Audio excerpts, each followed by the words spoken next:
Good. So thank you. My name is Anton Eberhard. I head the Power Futures Lab here at the University of Cape Town at the Graduate School of Business.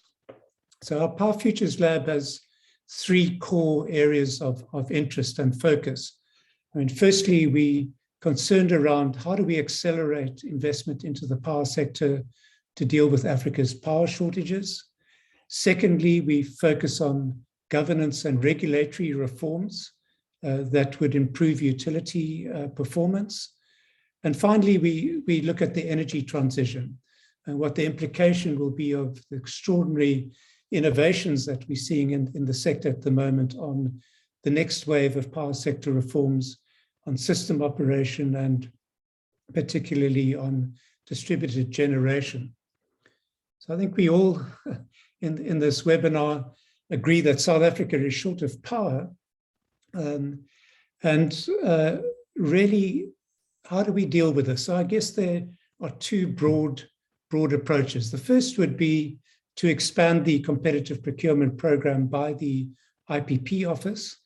But these are largely large utility scale projects and they take time.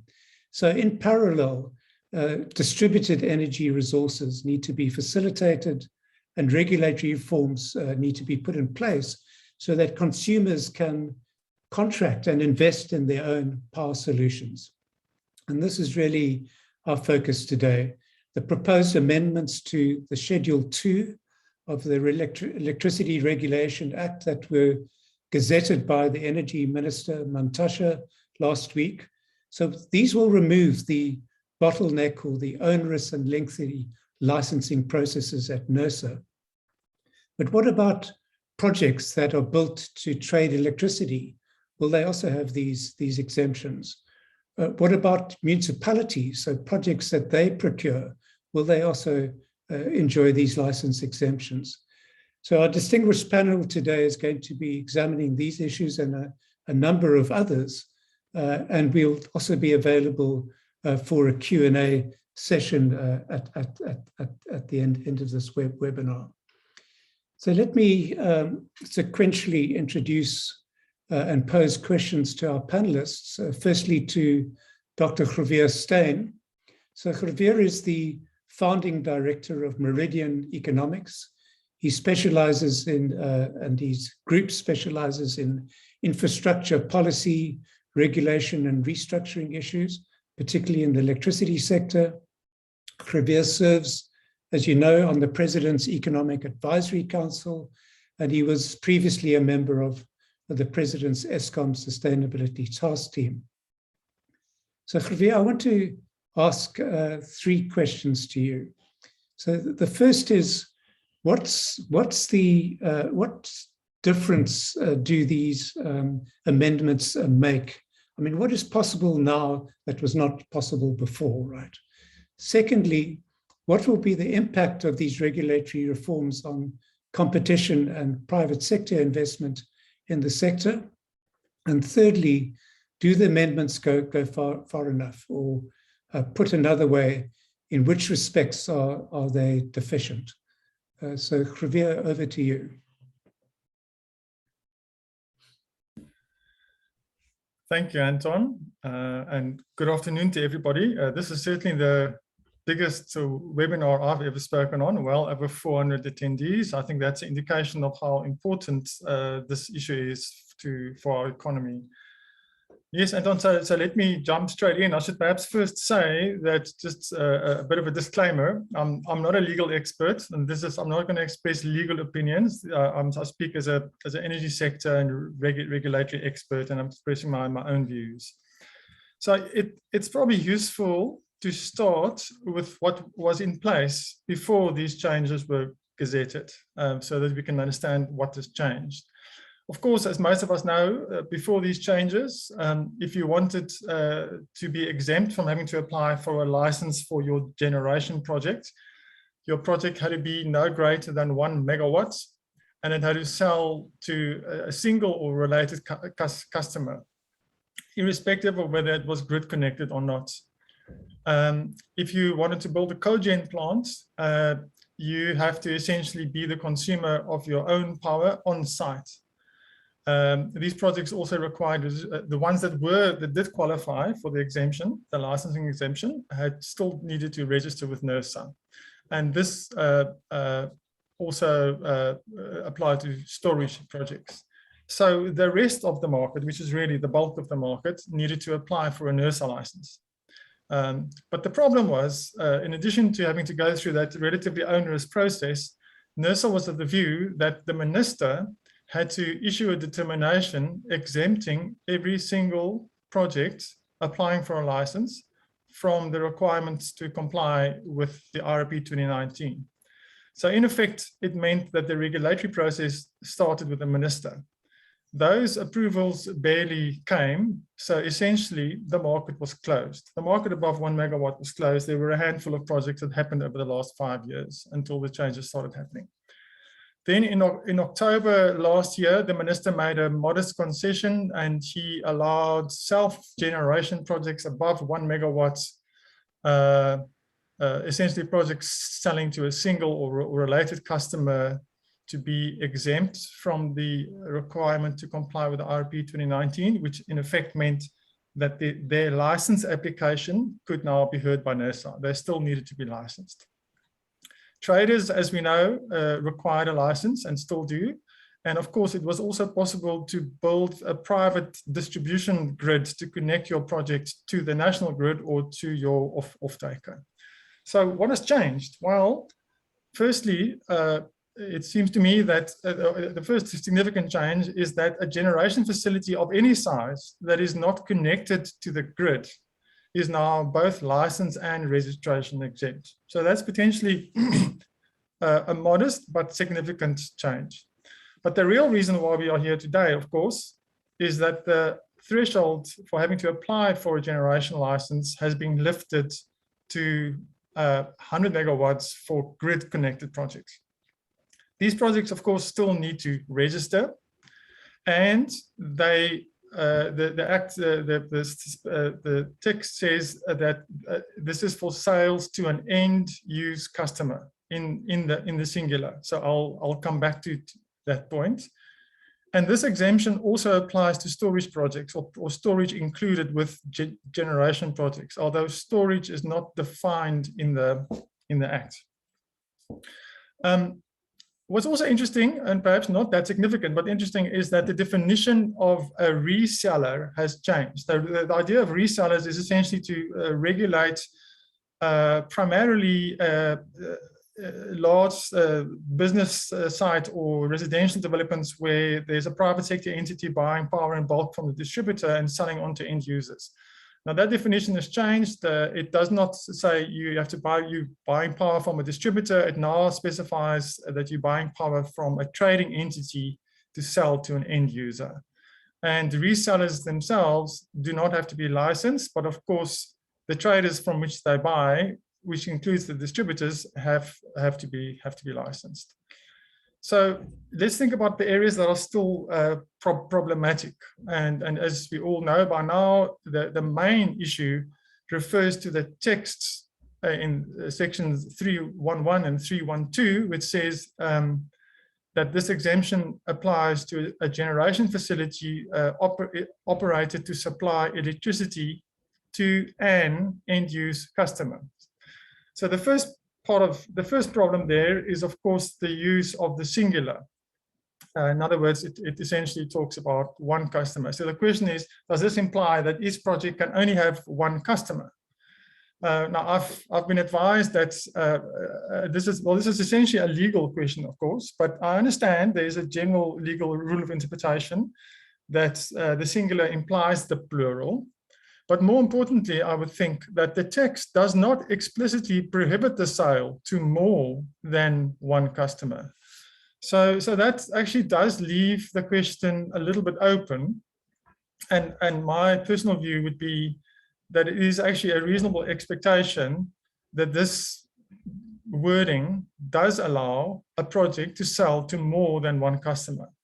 But in practice, of course, the way that this issue will be clarified will be, firstly, NERSA will have to interpret it. and their interpretation will, in essence, be the law until, and if it turns out to be different to my view, their view will stand until such time as it is challenged in court. The second question here is the issue of that the sale is to an end-use customer. So by definition, that then looks like it excludes selling power to aggregators of some kind. So whether it's a distributor, in other words, a municipality or ESCOM, whether it's a trader or even a reseller. So again, that is a pretty important issue, and we'll come back to that just now in terms of how one can de-risk your projects by diversifying your offtake. But it is interesting to note that if on the first issue around whether you end up being allowed to sell to more than one end-use customer, in other words, multiple customers, the first point one can make then is that the broking model would probably then still work. In other words, brokers that are facilitating sales between generators and end-use customers, that business model is still workable. And those projects, the key point, of course, is that those projects, those generation projects, will still benefit from the license exemption. Then there's another interesting question, is what happens in a hybrid situation? If a project sells to an end-use customer, as required by the wording there, but then also sells to a trader. That's interesting because the requirement to sell to an end-use customer does not, there's no specification that this excludes further sales to other customers. So it might well be that model works, that somehow you just have to demonstrate that you do sell to an end-use customer, but you might end up then being able to sell to traders. And of course, that will then mean, if that is correct, that interpretation, that your project will actually qualify for the exemption. So I think the key issue here then is, let's think a bit about the implications, right? So the first is that there are, as we can see, a number of important ambiguities that need to be resolved. And the key issue is around the ability to diversify your offtake. So for large projects that can sell to large blue chip companies, they might not have that problem, right? But for many other projects, they will need to diversify their offtake in order to de-risk the investment and reduce their financing cost or even obtain financing. And this is particularly true for smaller projects that need to obtain financing and that will probably need to be able to sell to aggregators or traders to get their financing. And the reason why this is important in terms of the national perspective is actually the largest segment the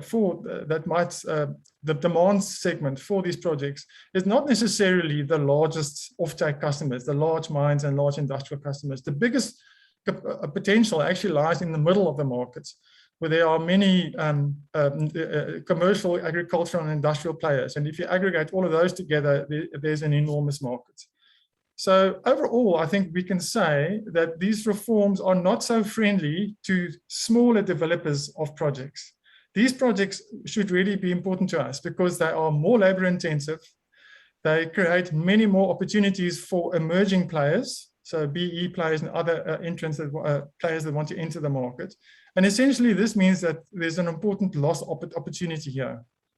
Overall, despite these limits, I still think that we are going to see a large market response, which will be beneficial, but work should be done to ensure that we get all the fruits that are on the table here. So my last comments are, I think that these reforms now finally force us to deal with the real challenges to fixing the power system and accelerating the transition to clean energy. So now we're going to be forced to focus on issues like expanding grid capacity, developing capacity at grid operators to assess and process connection applications. We need to sort out the wheeling arrangements and the appropriate pricing arrangements. We need to develop planning capacity at the network and system operators to deal with greater renewable energy penetration. That means we need things like market mechanisms. to deal with this properly. We need to procure ancillary service in a more efficient way and balancing energy, etc. And lastly, all eyes are, of course, now going to be on NERSA to develop a new modern online registration process. The President made it very clear in his speech when he announced these changes that the focus, the objective of these reforms is to reduce and remove regulatory red tape. And that means NERSA. So I think we hope that NERSA will create a supportive regulatory environment that embraces these critical policy changes. Thank you. Yeah, thanks, Javier. That's a very nice overview, and I'm sure we'll come to some of the points that you've raised there. It seems as though it's the South African way, right? These little incremental reforms rather than a big bang approach around power sector reform. But as you note, this reform is going to lead to pressure on a number of additional areas that are going to have to be streamlined, not least the issue of registrations and grid access and use of grid system agreements. So let's move. You mentioned the mining sector there. Let's move to Dr. Tsakani Mtombeni. He's an executive for sustainable development at Impala Platinum, and he also served on President Ramaphosa's Eskom sustainability task team. So Tsakani, in your role as an executive in a mining company, you've overseen a number of these generation projects, and I think some of them have taken some time, although now being realized, at least one in a previous company you worked with. So again, three questions to you, if I may. Firstly, help us understand some of the impediments that you faced previously, prior to these reforms, in getting projects permitted and licensed. How long did this take? And what were the kinds of problems you faced? Secondly, will these Schedule 2 amendments now significantly reduce this decision-making bottleneck?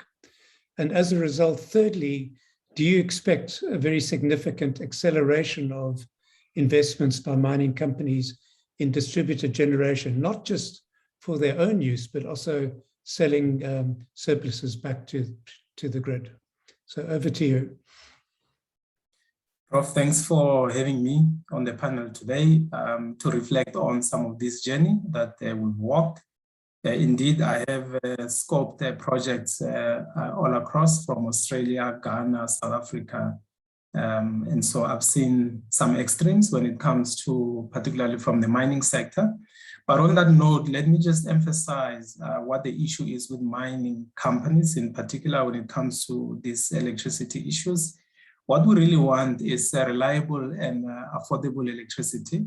And increasingly, that has to have a low carbon mix into it, as investors and stakeholders require of us to decarbonize our product ultimately. And also given the rate at which cost competitiveness from renewable and storage technologies have come about, challenging conventional technology. So that is lending itself one of the key solutions in the room. So back to the conversation for today, I think at the backdrop of that is how critical policy stability is when it comes to informing investment decisions. As you know, particularly in mining and related industries, we invest large capital in fixed assets for the long term. And so stability and being able to predict electricity price curves and all those can make or break a business case when one is looking at an expansion or building a new asset. So these proposed amendments by the minister are critical in that regard.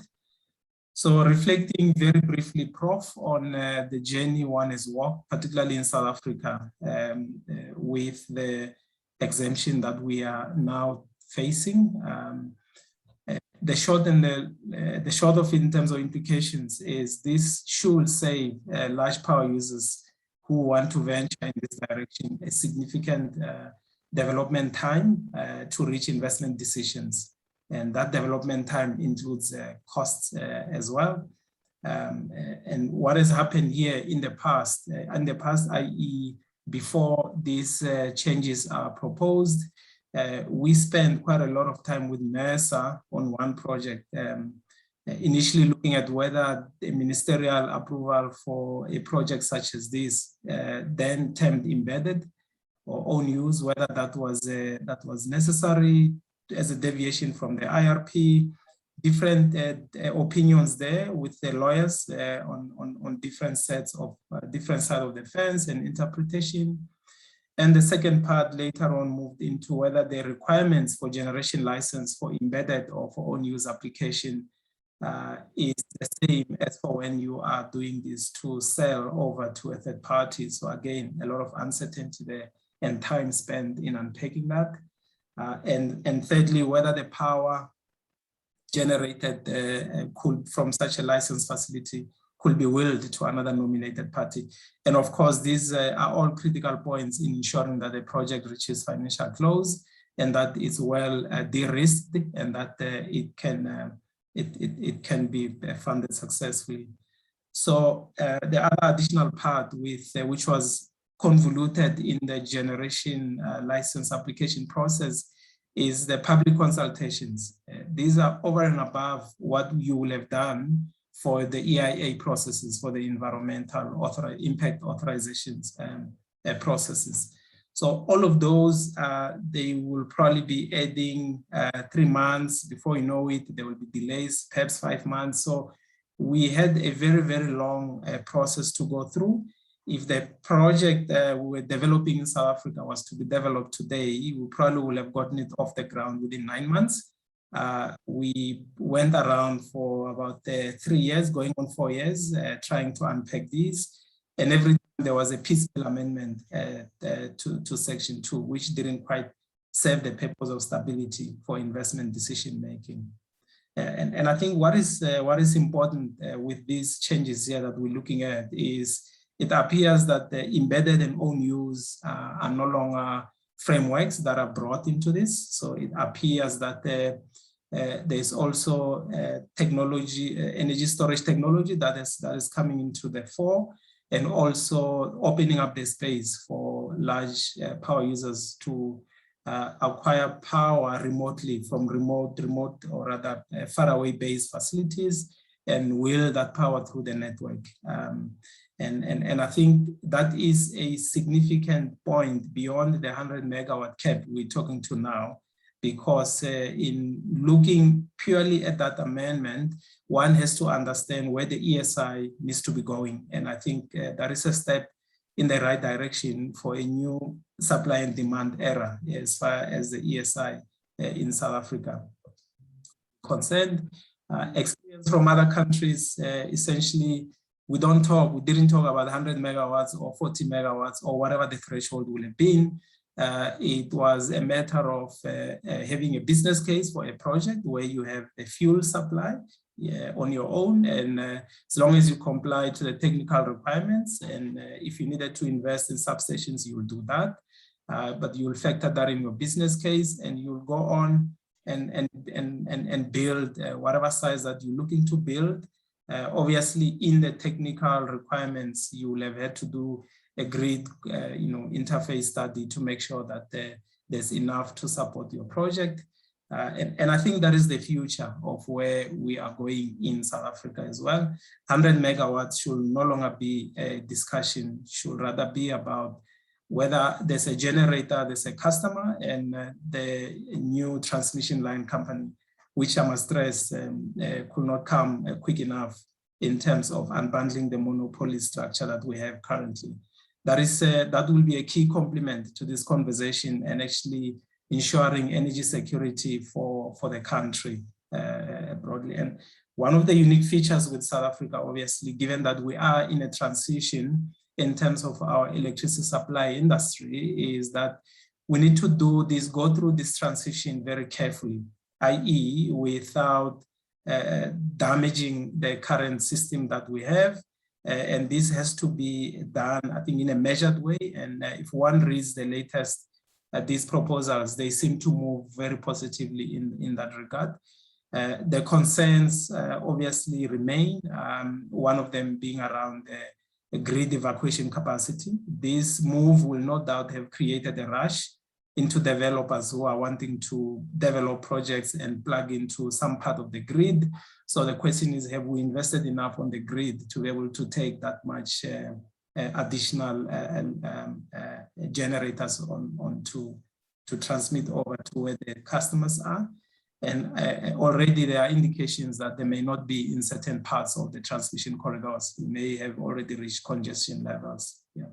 And some of the next steps that one will hope that we get to look at very carefully with NERSA in particular is that the registration process will have to be streamlined and do our best to reduce as much of time and the requirements also for authorizations in terms of the environmentals.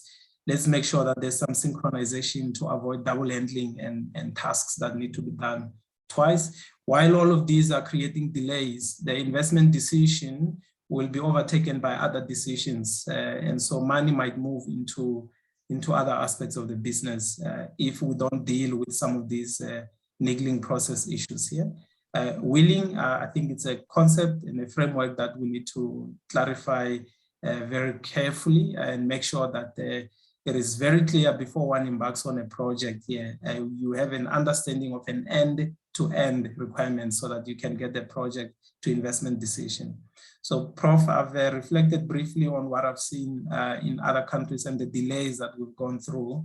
And I'll look forward to taking questions later on from the audience. Thank you. Yeah, thanks very much, Tsakani. And it's interesting, I was thinking of the way that the energy minister prior to these latest amendments always used to say there's no problem, self-generation, any size, you don't need a license, you don't need his permission. But of course, what he always used to omit was that self-generation was defined as not having a point of connection, right? So not connected to either the transmission or the distribution grid. And obviously, for most mining applications, those companies would want to retain the connection to Eskom, both to take supply, but also to feed back surpluses. And I think that's the big reform that's happened in these amendments now. And it's going to be really interesting to see how it increases the deal flow and pipeline of projects. Glad also that and interested that you raised the issue of registration and then the transmission issues that also are going to be potentially the next bottlenecks. So our next panelist is from SAPFIA, the South African Photovoltaic Industries Association. We originally were going to have Chanda Nkumalo, but unfortunately she's had a diary clash and is now had to attend a board meeting. But we're delighted that De Villiers Botha has agreed to stand in. He's also a board member of SAPFIA. He's the co-founder and chief operating officer of SolarRef. In his previous life, he was an advocate for 13 years in the Johannesburg and Pretoria Bar. So someone with experience in developing projects, in issues related to legal and compliance, financial aspects. So De Villiers, happy to have you here. So we're keen to hear what SAPFIA's response is. Did you, I think you did, make submissions to the minister? Did he hear you? Did he adopt some of the proposals that you made, or are there still issues that worry you and that need to be dealt with? So over to you. Right, thank you, Prof. Thank you very much for the opportunity. On behalf of SAPFIA, first of all, I want to say that we are delighted with the move regarding licensing, the cap. I mean, 1 to 100 is 100 times the availability, but we'll address a bit of the matters that the schedule still has that might seem a bit restrictive in a sense. But yes, overall, we are very delighted that the move has officially came at this time. We've worked for a long time and advocated a long time for enabling regulation. It's important to understand also, even though I might seem to be the naughty boy in this room, if we look at everyone's credentials being government related or advisory to government, with SAPVIA being representing industry, the point is that from industry side, we also want enabling regulation. We want people to build projects that comply, that's going to be sustainable, that's going to be here for the long term. That's just the important background where industry comes from. So secondly, also the statements that regarding bottlenecks, and I don't want to repeat what Revere and Takani stated, but the bottlenecks that are there, we proposed to remove. So something that SAPVIA proposed in our submissions that we've done, and we also assisted with some other submissions in the industries. So we not only did our own, but we also worked with partners in the broader spectrum, the large power users and all of those, was to say that the registration principles should also be enabling, if we could call it that. The proposal in that sense was, and if we compare the current schedule, the sub 100 kilowatt systems, which there is simply a register being kept by the distributors.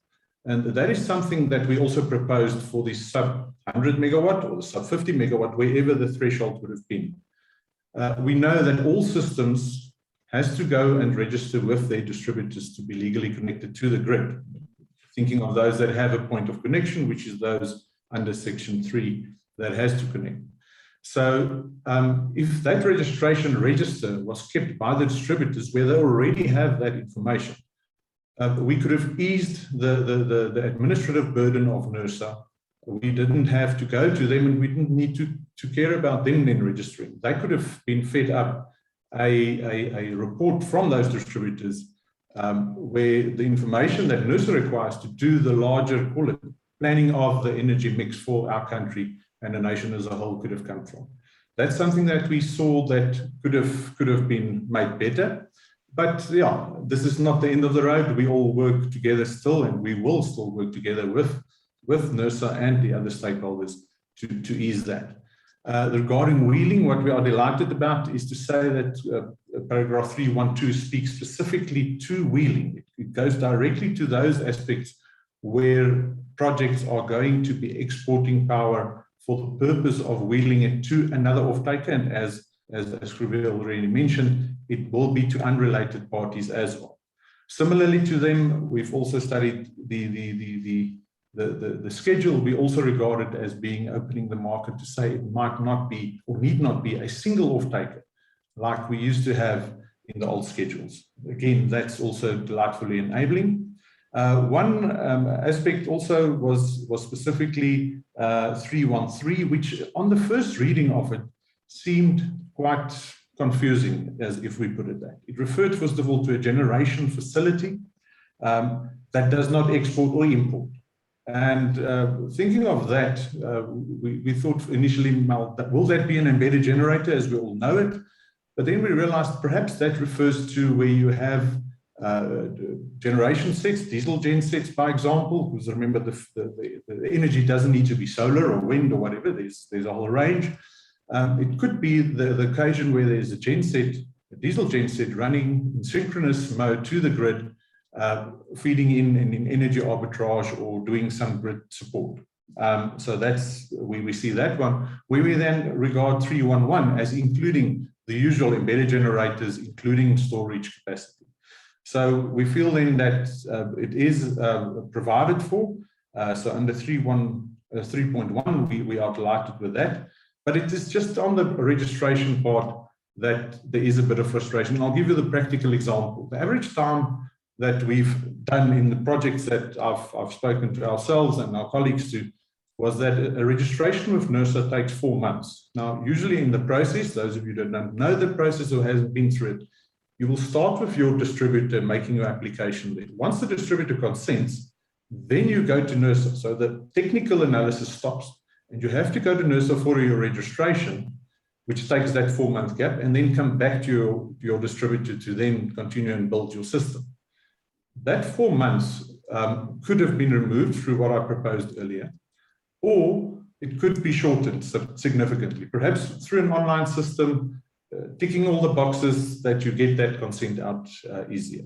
So that's what we don't see is provided for yet here.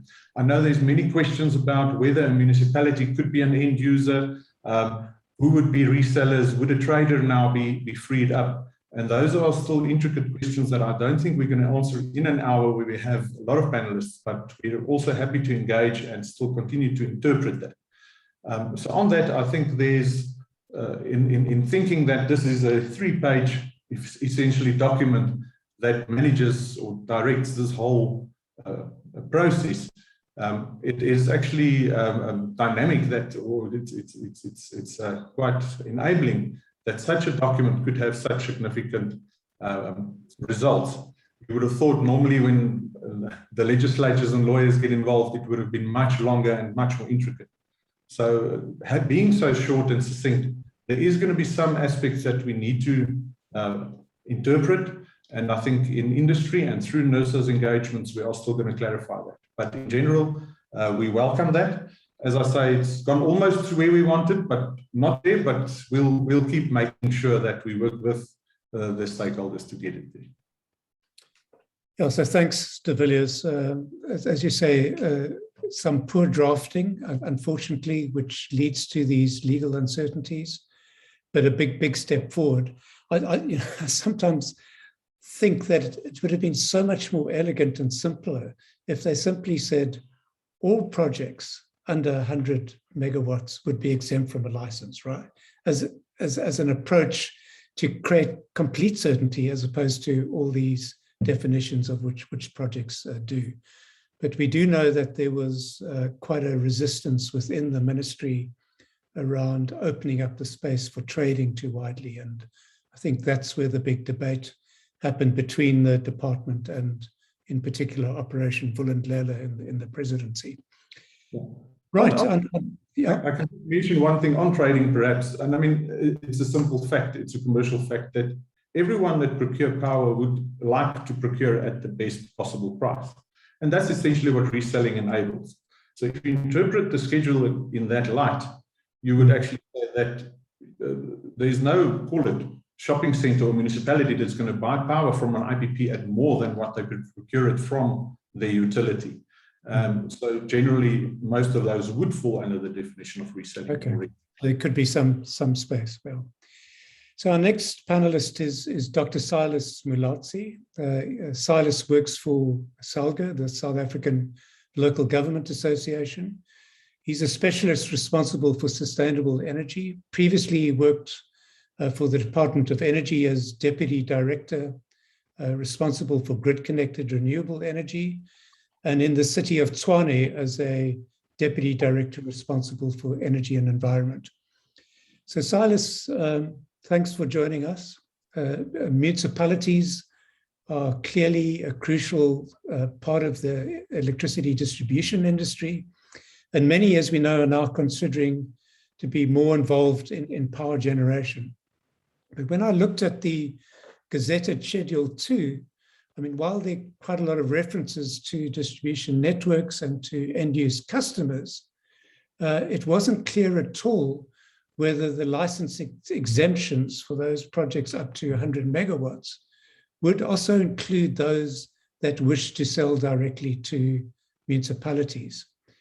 So in other words, if municipalities went out now on procurements for projects, would those projects actually still have to go to NERSA to seek a license?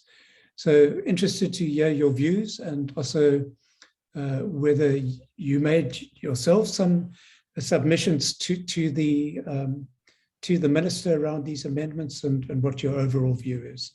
Thank you. Okay, no, thank you very much, Prof. Yes, indeed, you're right. Municipalities are well positioned to drive a local sustainable energy transition. And perhaps let's start with the point around whether the amendment will make it easier for munis to contract generation in that there will be more projects being built more quickly. And yes, local government welcomes the raising of this license threshold up to 100 megawatt. it is indeed a positive development that will certainly unlock substantial private investment in the new generation capacity, and definitely will most likely rapidly alleviate the ongoing chronic power generation capacity shortfall in South Africa. And again, yes, the lifting of generation license exemption to 100 megawatts will make it relatively easier and faster for generators, which of course include municipalities themselves, as well as IPP, to build the renewable energy power plants. This will obviously unlock many renewable energy projects, which should be implemented speedily without the delays caused by rigorous licensing application processes and of course conditions. And yes, more projects are likely to be built more quickly due to licensing exemptions, and this may result in more of wheeling activities, which is one of the issues raised by the previous speaker, and I will also touch on it. Also, it is important, Chairperson, to indicate that at the local level, we are working closely with the National Treasury. I'm sure Avra is on the call, who is leading the project on the legal framework for the procurement of new generation capacity by the South African municipalities, wherein in this project, what we are doing is that we are reviewing and obviously analyzing the regulatory framework with respect to consideration of different scenarios in which municipalities can procure power under this changing regulatory framework. And there was also a question whether SALGA would have liked to be mentioned specifically in the amended regs.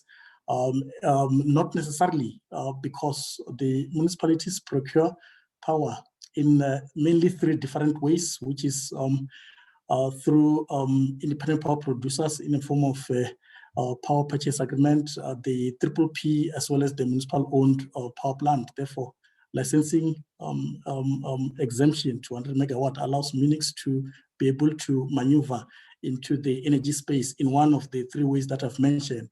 So basically, for municipalities not to be specifically mentioned in the amended regulations doesn't really have any effect in the renewable energy power procurement processes, as we still need to adhere to the IRP capacity allocation. And briefly on the wheeling, the implication of grid connection, as well as wheeling for Munix. Look, you will remember, as you also said, Chairperson, that during the submission of comment stage, SALGA, we made it clear that in the absence of NERSA licensing, the distribution network operators, which are Munix as well as ESCOM, will still have the legal authority to regulate the maximum capacity per point of connection, and that any embedded generator may feed into our grid infrastructure, which is basically the case with SSCG, small-scale embedded generation. And we further said that it must be stated that easing of the licensing condition will not relieve the prospective generators from at minimum registering with the municipalities, and also that the municipalities must still have the rights to refuse or the connection of excessive capacity where technically justified. And definitely this is technically necessary, of course, to avoid obvious issues of quality of supply issues for their adjacent customers.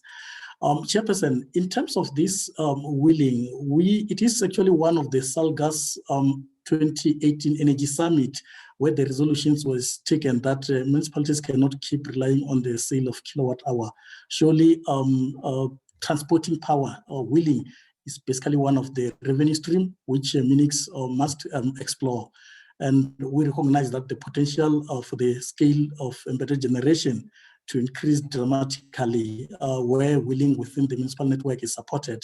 Of course, we are saying this is a great opportunity for revenue stream, which will be realized. And this is a new service that will displace the traditional practice of exclusively wheeling only ESCOM power from the ESCOM intake point to the end user. And of course, the new revenue stream from offsetting or wheeling will improve the sustainability prospects of local government, where they rely on the electricity service for the revenue going forward. And you also asked question around, will this become a bottleneck for projects, and what further regulatory reforms? You know, these developments, regulatory framework, they basically level the playing field, where municipalities will be able to procure renewable energy power speedily through one of the ways, or two or three of the ways that I mentioned earlier. So this development would allow and attract more investors into the energy space, where municipalities would have more options for power procurement. And of course, we anticipate a lot of wheeling activities, which would be a third revenue stream for the local government. And yeah, there are areas that we have the view that they should be still zoomed into. You know, issues around the amended, the amended does, however, increase the urgency for the development of an effective and efficient regulatory framework governing wheeling activities in South Africa. And also that the standardizing of wheeling criteria across the municipalities through a set of access and charges framework.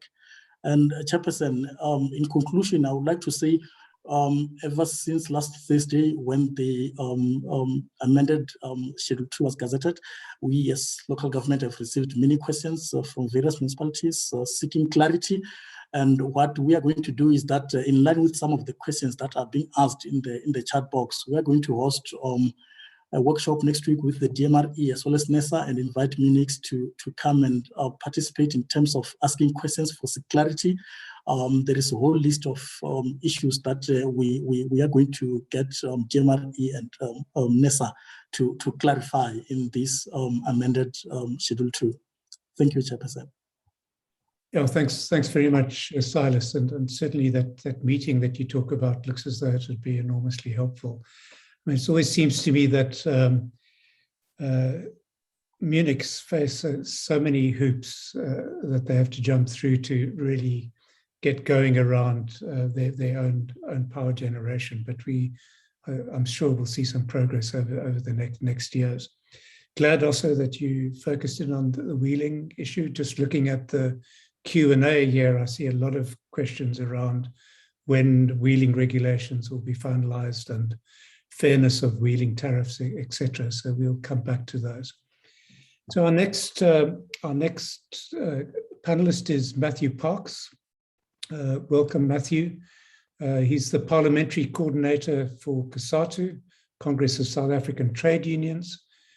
He's represented the Federation at NEDLAC, often on energy and electricity issues. He's previously served as the ANC's Deputy Regional Secretary for Cape Town, and was on the Regional Executive Committee here on top of the ANC. So Matthew, welcome. I was interested and intrigued to see COSATU's announcement welcoming the President's intent to lift the licensing threshold to 100 megawatts. So I guess my question to you, does COSATU welcome private investment alongside Eskom in the power sector, or are there still residual concerns that IPPs might begin to provide too much competition to Eskom? So keen to hear what COSATU's views are on the amended Schedule 2. Sure, thanks. Look at it. Often as COSATU, we have to juggle contradictory issues. It's not an easy thing. We represent unions and workers in different sectors of the economy, etc. And so there's a divergency of things to manage. Look, our bottom line is that Eskom should remain a publicly owned utility, which services the nation at large. But we also did appreciate government's predicament that Eskom was experiencing its worst load shedding in many years, and that was literally suffocating the economy. When we're in a deep recession, it is literally posing an existential threat to mining, to manufacturing, to metals, etc. It is bleeding workers dry. And Eskom's kind of only route out of the crisis was to continuously increase tariffs, again, suffocating the economy. So I think we appreciate the need to expand the space for embedded generation, especially in the mining industry, which has the real capacity to it. Mining, of course, is our greatest foreign exchange earner. It's the backbone of our economy, our industrial base, and so forth. So I think we appreciated that. It wasn't an easy thing. There are fears amongst unions that government might end up privatizing Eskom, or that we might rob it of its demand base, which can, set it on a very dangerous path going forward. But we've taken government's assurance that that's not the intention. We hope it isn't. But I think also, Anton, for us, it's been a very difficult journey around the independent power producers. Our frustration with it has partly been that many of the IPPs have been in effect subsidized by Eskom. So we don't want to see certain conditions being attached to the 100 megawatts to future IPPs coming on grid. One is that Eskom shouldn't be subsidizing them. They, like any other company in the economy, should stand on their own 2 feet. So they should charge tariffs to Eskom, which are affordable to Eskom, not vice versa. I think also we want to grab an economy with 43% unemployment. And you've lost a lot of jobs in the mining sector in the last 30 years.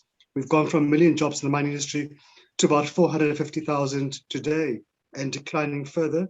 So when these IPPs come on board, they should be compelled to actively recruit former mine workers to help reduce unemployment that has really decimated this sector. But also, Anton, we've seen a huge element of deindustrialization of our economy over the last 27 years. So these IPPs are also a chance to support local manufacturing. So the cement should be locally produced. It shouldn't be imported from Vietnam or from wherever. The wind turbines, the materials should be locally produced. The solar panel components should be locally produced, not imported from China. So I think for us, it's about being creative. How can we help build the economy, provide affordable and reliable electricity to the economy, to workers, but also how to help create jobs. I think last in the point, Anton, also is that our union, the National Union of Mine Workers, which organizes in the mining energy sector for COSATU, has long called for worker and community-owned generation capacity. We think now is the time to have that discussion. When you have these IPPs, surely there should be a requirement that a certain shareholding component to it should be allocated to mining energy workers, to the communities which are dependent upon these power stations, etc. So you begin to transform the ownership dynamics. So it's not just a question of the wealthy few benefiting, but let's also start to empower and to uplift workers and uplift impoverished communities. Matthew, thanks for adding that perspective. We've been talking about the expectation that these regulatory reforms will accelerate investment quite significantly. And you make the points now about whether the benefits of those investments will be felt in terms of jobs and in terms of local manufacturing, etc. I guess also the fact that these will be direct willing buyer, willing seller kind of arrangements, that we will also be seeing very competitive prices, hopefully, which also spill over into larger economic effects of having more lower cost into production. So our last panelist is Nhlanhla Gumede. Nhlanhla serves as the full-time member responsible for electricity at the National Energy Regulator of South Africa.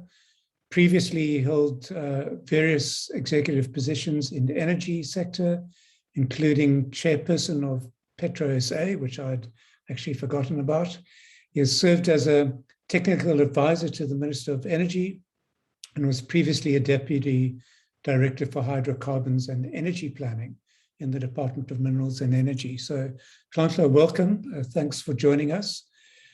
NERSA is obviously a key player here. So I've got 3 questions to start with, and I see there are quite a few in the Q&A, so we'll probably come back to that.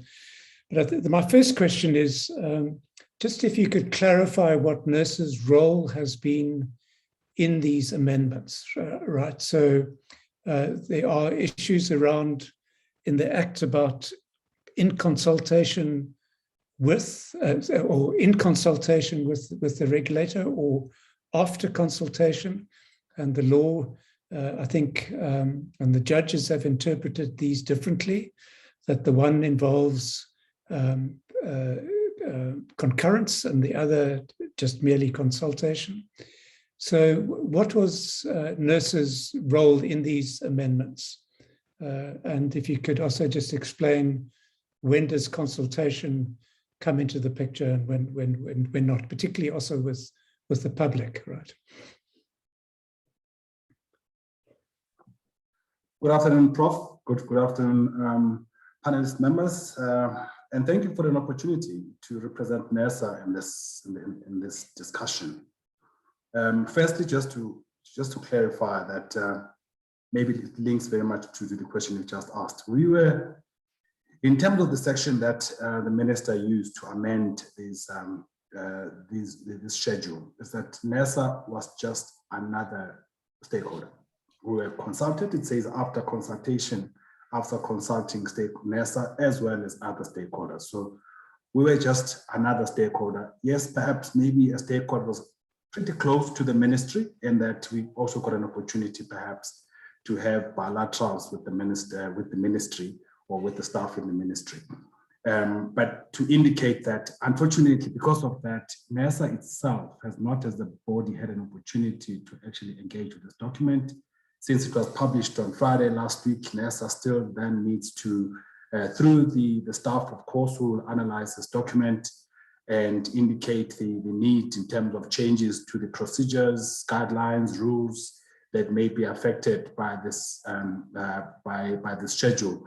They will need to actually still engage with it. But just to clarify that this particular one was clearly about after, it was after consultation. Therefore, as NERSA, we were not obliged to then do our own consultation.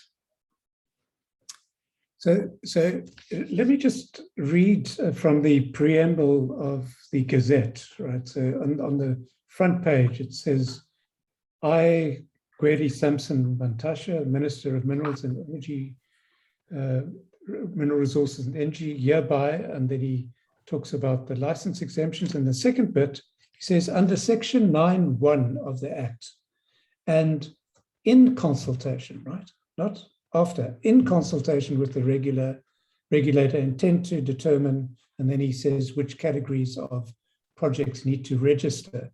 Now, would not that phrasing and the reference to that section of the Act imply that the minister would need the NERSA's concurrence? And has the regulator provided that concurrence?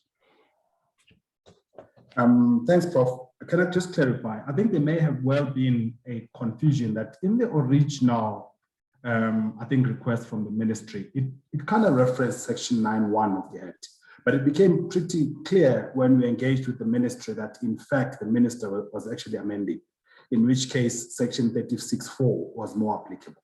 So I think although the two sections are referenced, but in fact this particular schedule was actually published in terms of section 36(4) rather than in terms of section 9(1), which indeed, if it was 9(1), the requirement would have been for NERSA to then conduct its own public hearings. Well, NERSA would have to then follow its own law, which is basically section 10 of the law, which requires a further public hearing.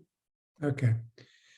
Let me move to the area of registration. It's come up in our previous panelists, and I see also in the Q&A quite a lot of questions around it. So essentially, what it's saying now is that any project that's larger than 100 kilowatts needs to register. So even if it's license exempt, it needs to register with NERSA.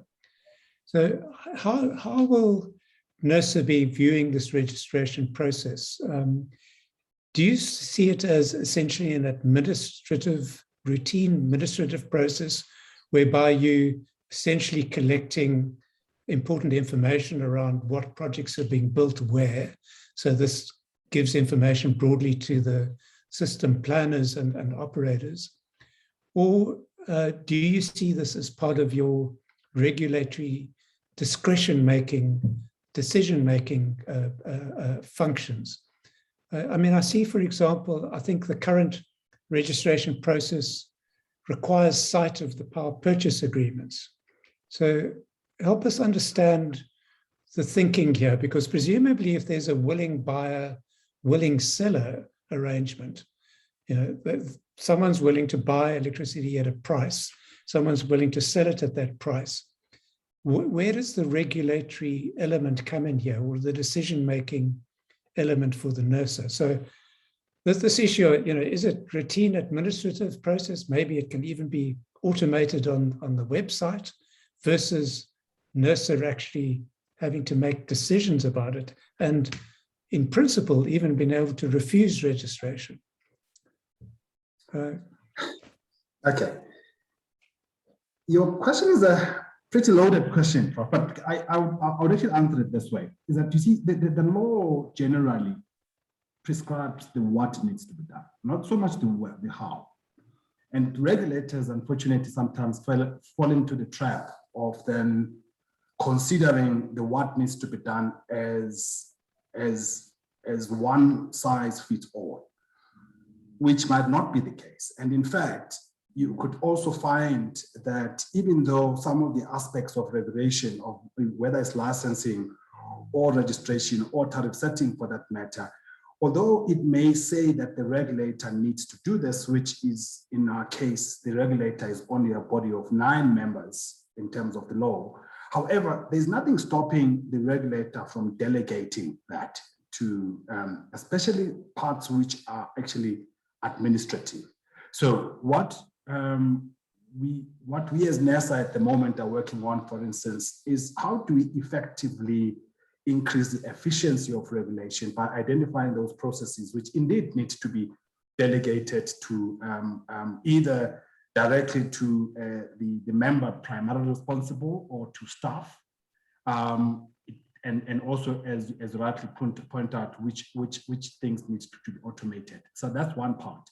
But in terms of your direct question, in terms of registration is really largely an administrative process.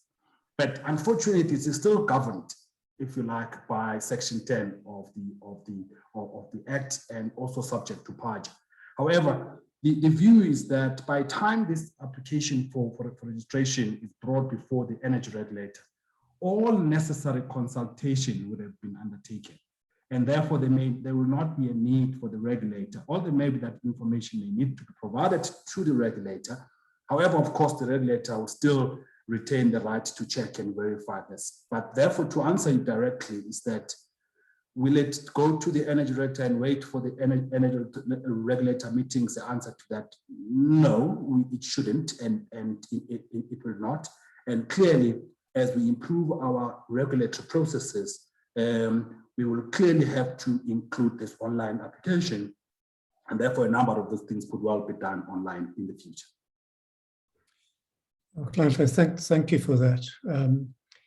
So I see that we're 5 minutes over time, and I think we were probably a little optimistic in thinking we would get through all this in 1 hour. Our thinking was we all have busy days. I'm going to suggest that we go on for a little bit longer so that we can deal with some of the questions that have appeared on the screen here. Obviously, we understand if people need to drop off. I'm going to ask my colleague, research colleague in the Power Futures Lab, Bukelwa Nzimandi. She's a PhD candidate in our group. She's been monitoring the questions. Bukelwa, do you want to highlight some that look interesting and perhaps direct them to particular panelists? Yeah, I think we should do that. And maybe we should start with questions that link specifically to Nhlanhle's contributions. There's a question here about, I think it's from Milenko, who says the fact that generation license is not required, it would suggest that project registration processes are much simpler, and that there's a concern in the market that this process is another bottleneck, and that it's now introducing instead of license application. So Nhlanhla, if you could just address that as well. Okay, thank you. I think the one thing that I thought I would actually bring, and Prof, you would know this pretty well, is that this time comes at a time when at least NERSA is in the process of reviewing its processes, its strategy. And yes, we came out about a month ago, or sort of about 3 months ago, and consulted. We were still going to come back again and consult. And so a lot of these processes need simplification. For instance, we still come from an archaic age where we actually have physical applications. Clearly, we need to go online. So that process needs to be undertaken. So that's one of the things that we need to do. But in terms of simplifying processes, it is an integral part of the strategy review process that we actually have undertaken. The idea here is not to introduce new things, but to simplify those processes that already exist. Sure. Anton, I don't know if you wanted to go. Please carry on. Yeah. Sure. It seems as though some of these have been responded to, and I just would also encourage some panelists, if there's some that aren't questions that haven't been responded to, if you can also just respond on the chat. But I'm going to try and go back to some of the earlier questions that we received. And Javier, I see that there's a question that was directly written to you about small and medium market players, that you mentioned that the reforms aren't particularly friendly to, guess, end users, small, medium market players. May you expand on this and just further explicate what you meant by that? Thanks, Gelba. Yes, so I think my thinking there is that it goes to the heart of the question of, if you're asking banks and other investors to finance your project, how do you make sure that that project is as de-risked as possible? How do you reduce the risk? And of course, a big part of your risk is your offtake risk, right? So for instance, I can give you an example. I should perhaps not mention the entity, but there was a very innovative renewable energy project developer that built relatively small projects and ended up selling it to one customer, which it thought was a reliable customer. It turned out the customer couldn't pay. And so after a couple of years, they had to now they had financed their project, but now they had to try and find other off-takers. So for these small developers, the overhead of having to manage those kind of risks is great. So the banks know this. So if you want to finance your project, they want to know, what does your offtake look like? And in particular, are you able to diversify your off-takers? And even better, can you sell to a trader or some other aggregator like a distributor or a broker who could keep on finding you new customers and spread your sales? It's like any wholesaler. Basically, what we're talking about here is a value chain where you have a producer, and producers don't generally sell to end customers, right? If you're an avocado farmer, you don't go and sell your avocados to households, you sell it to a wholesaler. That's how efficient markets work. And there are reasons for that, very good reasons. And it's about de-risking the value chain because you can diversify offtake. And so for smaller players in particular, it will be better, in my view, if they can focus on what they're good at, which is developing the projects. That's a difficult and hard enough task. And they can essentially sell their power to an entity that can take care of the next step in the value chain, which is find the off-takers and diversify that exposure so that it's de-risked. And so the large developers, they're big, they've got lots of resources. They can either find themselves a big blue chip off-taker, which is already low risk, even if it's a single or one or two off-takers, or they can take the effort and find themselves a lot of diversify the offtake. But it's going to be much harder for the smaller developers to do that. And I think it's actually achieving exactly the opposite of what we want to see here. We want to see lots of new entrants. We want to see emerging players, Black economic empowerment, all of those things. And our regulatory regime should support that. Sure. Thanks for the clarification. I see some people have their hands up. Pamela, I'm not sure. I think you controlling who has access into the room. So there's one here from Chris Yelland. Okay, let me click on Chris's.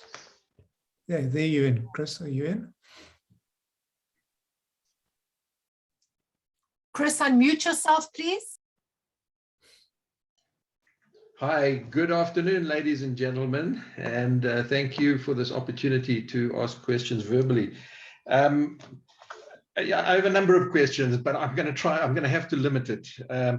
And to first of all, to ask Anton, is there any reason why the DMRE, who are actually the responsible party for this document, are not on the panel? It seems to me that that this is a big omission. And what is the reason for that? If I may also just raise the point to Nhlanhla Gumede, and unfortunately Eskom is not on the panel either, but I see three big inhibiting factors. Yes, we have now 100 megawatt limit. Wonderful. But that doesn't solve the problem. The next problem are the bottlenecks. And the three bottlenecks are, firstly, Eskom, as the grid access unit, is actively working to discourage connections to the grid.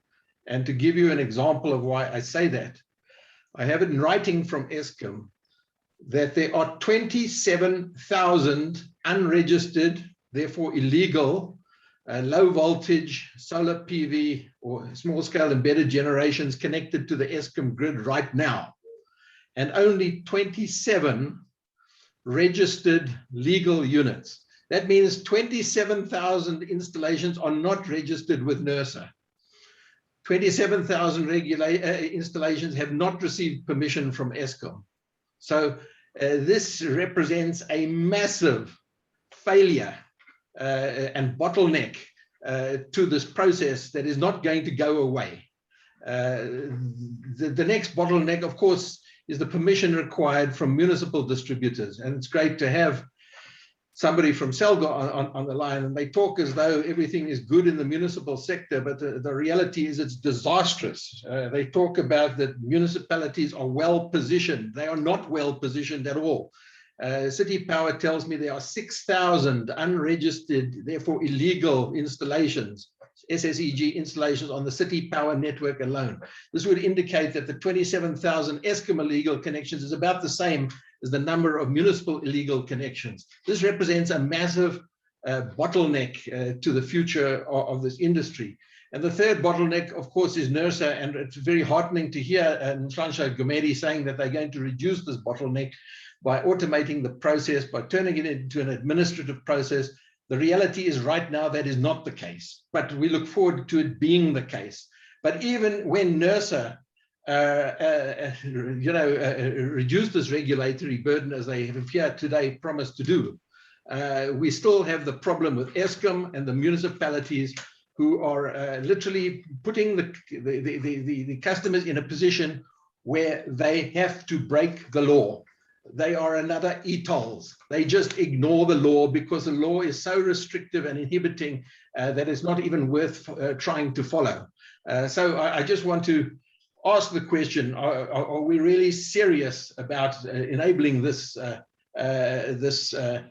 new industry to help relieve Eskom of its burden? Thank you. Oh, so thanks, Chris. Forthright as usual. Just your first question, of course, we would have welcomed DMRE in the room, and we would encourage them to participate more in these kinds of events in the future. Nhlanhla, would you like to respond to some of the issues? And Silas, you may wish to come in as well. Thanks, Prof. I think we could be judged by our past, but I would like to believe that the industry is changing, and NERSA has recognized that change and has indicated we are in the process of changing. And clearly one of the issues that have been raised here is about wheeling, is about access to grid. In some cases, whether there is grid, there is enough capacity. But we have to recognize that in the past, where NERSA was regulating Eskom, which is in its own entirety. But going into the future, with Eskom breaking up, or the electricity industry breaking up into three different parts, the key part also being the transmission part and also distribution, is that it is clear that it then presents opportunities not only to then impose specific requirements in terms of the transmission and transmission company in terms of how it allows people onto the grid, but also in terms of the visibility and the clarity and the uniformity of the charges that would actually be related to access to the grid, both at transmission as well as at distribution level. Now, this is integral part of the changes that we are coming up with. So a lot of this is about, it's about how do we change the pricing regime, the licensing regime, and associated charges to be able to give effect firstly to the law in terms of how it is written, but also to just to promote access as it is envisaged. I'm hoping I've addressed that. Thanks. Villiers, you have your hand up. Yes, thank you. I also just want to comment to Chris's question. Firstly, regarding NERSA, the movement we've seen, and I'm speaking of personal experience on being on the other side, on making those applications. Registrations, the longest one we've had was a 9-month process. I mentioned the average was 4 months. We've seen some of them registrations in 2 months. On the Eskom side that Chris has mentioned, we know Eskom's, and unfortunately bad timing, no one would have known. April 2020, Eskom introduced the smalls process, which essentially catered for smaller than 1 megawatt process. We've already seen some successes from us as an industry side for approvals coming through Eskom much quicker. They've simplified the connection agreements, by example. So the movements are in the right direction. I think the frustration is whether it's happening quick enough. So yes, we've seen positive results in regulatory burdens. And remember, the Eskom regulation is, as I've mentioned earlier, a technical regulation, where the NERSA compliance is an administrative regulation. And what we want to see is not that it's a stop-go, that technical runs into a certain, say, month 3, then you stop for 4 months and go with admin for 4 months, and then at month 7 go back to technical. We want to see that at least then they run concurrently. That's just perhaps some bottleneck relieving. But from industry, we've seen some positives, and we are working with the likes of Eskom's and then in the near future with NERSA also on registrations, hopefully on that online platform to ease those. Bakelwa, any further questions? And then after that, I think I'm going to go back to the panel and just ask each of them if any would like to make some closing remarks.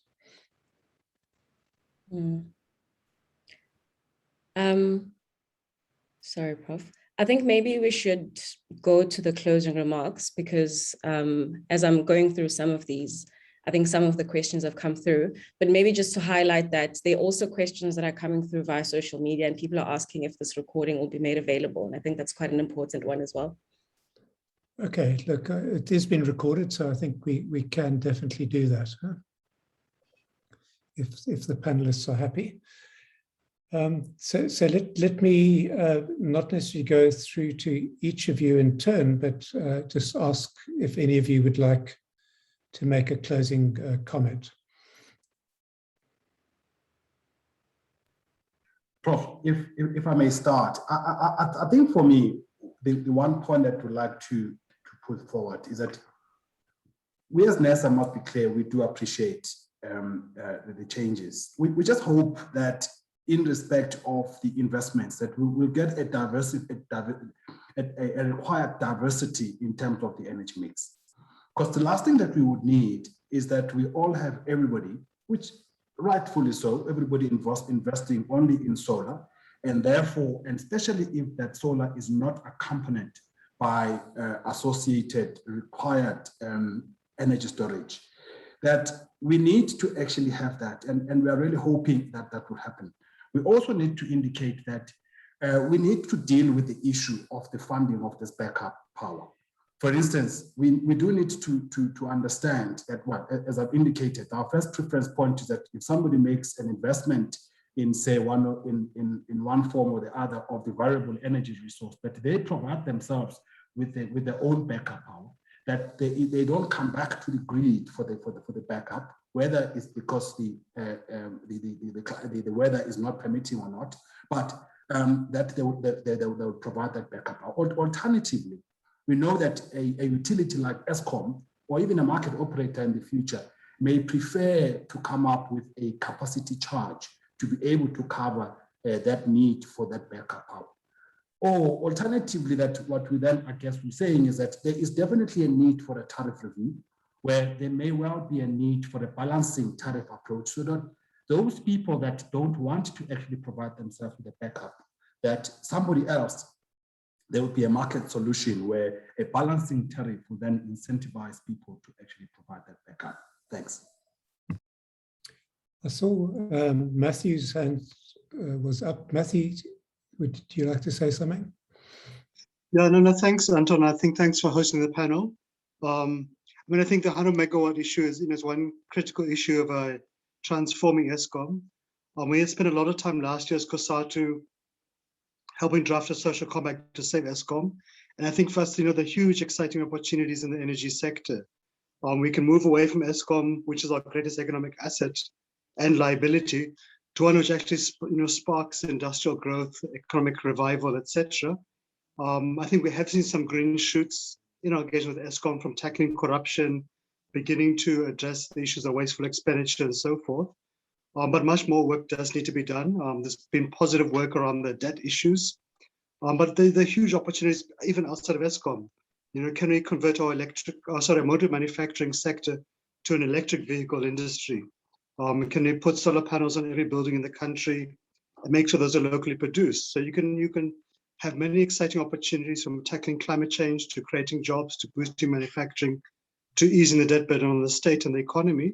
I think it just really requires kind of the political will from government, a disciplined management from Eskom, and I think even for business side to seize opportunities to invest in the local manufacturing sector as well. But yeah, so I think we're positive. It'll be a hard work, but there are huge opportunities as well for all of us. Thanks. Javier? Thank you. Yeah, I could perhaps just pick up where Matthew left off. I mean, I think, if we stand back a bit and look at the history of our power sector, it's not difficult to see that this is probably the most significant market and institutional change in generations. It is an enormous change, and it's of course unavoidable for reasons that we all understand. I think the reforms that have been gazetted creates an enormous opportunity. There are still rough edges, which we are hopeful will be fixed and reformed, but the opportunity for the country to address numerous, I mean, this is probably the biggest opportunity we have over the short term to stimulate huge industrial investment, build confidence in the economy, think about how we grow jobs, etc. So I guess my plea is for all of those that are now going to be involved in dealing with the next set of bottlenecks that we have to resolve, that even though we're all involved in the mundane day-to-day tasks of fixing grid access agreements or regulatory registration rules, those are the kind of jobs and tasks that are really creating our economic future in this country, and that's how we're going to do it. We're going to fix these problems, and we are going to see probably the biggest investment program in recent memory in our country. Thank you. So, Tsakani. Thanks, Prof, and the panel and the colleagues online. I think it's important to note from large power users, who I might add are the paying customers of the current supply of electricity on the grid, that for us predictability and stability, and stability in some of these are very critical, so that we can make decisions for the long term. We really do not like shocks and surprises along the way. It does create delays in decision making. Also, the stop-start in some of these processes, we wish those could be washed off the system. Will be wonderful, Mr. Gumede, if as a large power user, I knew exactly what will be required of me before I drop my application online, and I could have an estimate for best case scenario, how long it might take, so that I could at least start that process with a better certainty. But large power users, to a large degree, the conversation we're having here are on the receiving end of this electricity we're talking to, and a lot of them have indicated readiness to take the opportunity and get some alternate electricity onto their supply mix. So thanks for hosting this conversation. I think there's a lot of work still to be done, but I'm glad NERSA were here and they made their notes as well. Thank you. Thanks, Tsakani. Silas, are you still with us? A final comment? No. Div, I see you've got your hand up. Yes, I just want to make a final comment that I think what we miss is that our distribution and transmission grid is our greatest asset as a country. And all that's happening, and if we listen to what Matthew also said, the centralization of jobs is going to decentralize, as we're also going to decentralize our grids. Kids are going to remain in our hometowns because there are going to be generation plants being built there. They're going to have jobs there. They won't need to go to the coal fields to go and work there in the long future. And there's going to be a slow transition there. So it's not going to be switch off Eskom, switch on renewables. It's going to be this gradual transition. And the best part of our power or renewable energy power space in South Africa was the fact that it wasn't built on subsidies. If you look at what was done in the Europes and so on, the subsidies had to be withdrawn and the banks and so on had to call on those assets. Our industry thus far has been built without subsidies, simply through tariffs. And that's where the important gameplay is going to come between where the grid parity lies from what the alternative energy, and that's why I'm saying the broad spectrum, not only solar, wind, but the whole spectrum could deliver power at certain times of day, playing with the distributors and the transmitters and with the likes of NERSA then authorizing that. And then we're going to have a grid that is going to be a good asset to us all. And it's going to, if the tariffs are managed, call it responsibly, and not just saying I want to penalize some guys connecting to the grid through certain tariffs, it's going to enable people not to defect from the grid. So we don't want to chase them to off-grid, although the restrictions on the document says off-grid needs no registration or licensing. I think what we need is that the enabling regulation needs to bring people onto the grid so that we could all distribute power within the country, and we have our distribution and transmission asset. Yeah, an important point of we really do want people to remain on the grid because that's ultimately the optimal solution. So let me conclude by saying I think although a number of issues have been raised around the drafting not being perfect, that there's still some uncertainty in some of the terms and the scope of these regulatory reforms, it is a really important step forward because it's going to accelerate investment in the sector, and that's ultimately going to help with load shedding and power cuts. But I think really, and it's been made by a number of you, these incremental reforms build the pressure for the next set of reforms, right? So we are on a path, and many of you have highlighted the fact that pressure now will build around a simplified, efficient, more routine-like registration process, so that registration doesn't become licensing via the back door, right? So we're trying to deal with a problem here, and registration should not create an additional impediment. And then the big issues of non-discriminatory access to both the transmission and distribution grid, easing the bureaucracy around connections and use of system agreements, fair, more affordable wheeling tariffs. A lot of attention is going to be on this area, and huge obligations by, I think, Regulator on the one hand to finalizing wheeling regulations, but on the distribution utilities and Eskom to really facilitate these processes. And then what we've really not spoken about, which I guess is the next thing that really builds, is because a lot of these are now grid-related issues, is that getting the ITSMO, the Independent Transmission System and Market Operator, out as a subsidiary company of Eskom, which is scheduled by the end of the year, becomes very critical. But that is just one step. The next stage is taking it out as a completely independent state-owned enterprise,